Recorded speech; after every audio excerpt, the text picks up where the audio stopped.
میرا بھائی، کعبے کی پہلی نظر کا معنی یہ ہے کہ جب تم لوگ اپنے ملک سے آتے ہو عمرے کا احرام باندھ کے یا حج کا، تو جب آپ حرم میں داخل ہوں تو پہلی نظر جب کعبے پہ پڑے تو دعا قبول ہوتی ہے۔ وہ پہلی نظر مراد ہے۔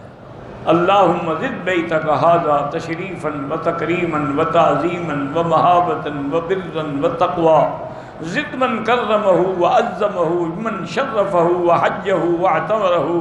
تو یہ دعا بھی مانگ سکتے، یا جو بھی دعا آپ کو اپنی زبان میں بھی آتی ہے وہ بھی مانگ سکتے ہیں۔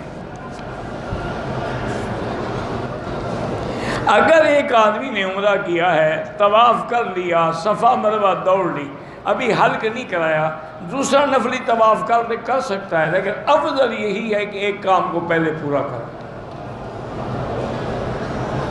کوئی منع نہیں ہے، لیکن حضور پاک نے تو نہیں کیا نا، پہلے طواف کیا، عمرہ کیا، حلق کرایا، اس سے پہلے پھر دوبارہ طواف تو نہیں کیا حلق سے پہلے۔ اس لیے جائز ہونا الگ بات ہے، لیکن سنت کے خلاف ہے۔ سنت یہی ہے کہ طواف کرو، صفا مروہ دوڑو، حلق کرو، عمرہ مکمل ہو گیا، اب نفلی طواف کرتے رہو۔ طواف کے بعد جو واجب 2 رکعت ہیں وہ عصر کے بعد نہ پڑھیں، مغرب کے بعد پڑھیں۔ افضل یہی ہے، کوئی پڑھ لے تو ہو جاتا ہے، لیکن افضل یہی ہے، چونکہ ایک حدیث ہے میرے مدنی پاک کی کہ لا صلاۃ بعد العصر حتی تغرب الشمس، عصر کے بعد کوئی نماز نہیں جب تک سورج نہ ڈوبے۔ اگر صفا یا طواف سے پہلے نیت نہ کریں، استلام کے ساتھ شروع کر دیں، یہی نیت ہے، ورنہ ادھر کیا کرنے گئے تھے آپ؟ بھئی استلام جو کر رہے ہو کیوں؟ صفا میں کی طرف جو جا رہے ہو کیوں؟ یہی نیت ہے تو جا رہے ہو نا۔ یہ جو ہماری زبانی کلامی نیت ہوتی ہے وہ تو ویسے ہی بدعت ہے کہ 4 رکعت نماز عشاء برائے خدا بوقت 7:30 بجے پیچھے اس امام کے بروز ہفتہ اللہ اکبر، امام فاتحہ پڑھ جاتے، بدبخت نیت کر رہا ہے۔ یہ تو بدعت ہے، نیت یہی ہے، اب عشاء کے لیے بیٹھے ہیں بس اللہ اکبر، تو وہ تو ہے استحضار کہ آدمی کو یاد دلانے کے لیے، کیونکہ ہم تو آج کل ایسے دین سے غافل ہیں نا، پڑھ عشاء رہے ہوتے ہیں، نیت مغرب کی کر رہے ہوتے ہیں۔ ایک عورت کا شوہر طواف میں فوت ہو گیا، اللہ مغفرت کرے، یہ اس کی خوش نصیبی ہے۔ بہرحال عورت کی عدت شروع ہو گئی، اب اس کے لیے یہ ضروری نہیں کہ 4 مہینے 10 دن وہ ہوٹل میں بیٹھی رہے، کون بیٹھنے دے گا اس کو؟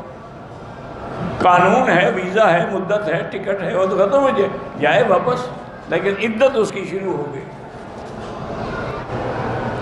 کہتے جی کہ انڈیا میں ایک نیا فرقہ پیدا ہوا ہے جو یہ کہتے ہیں کہ قرآن میں نماز کا تو ذکر ہے، لیکن نماز کیسے پڑھی جائے اس کا ذکر تو قرآن میں نہیں ہے۔ وہ اپنے آپ کو اہل قرآن کہتے ہیں، لیکن سب سے بڑے وہ جاہل ہیں، حالانکہ وہ اہل قرآن نہیں، اہل شیطان ہیں۔ اگر اہل قرآن ہوتے تو قرآن نے نہیں کہا کہ حضور کی بات مانو، اطیعوا اللہ و اطیعوا الرسول۔ قرآن نے نہیں کہا لقد کان لکم فی رسول اللہ اسوۃ حسنہ، تو نماز ہمیں حضور پاک نے پڑھنے کے سکھائی ہے، تو یہ بھی قرآن کا حکم ہے۔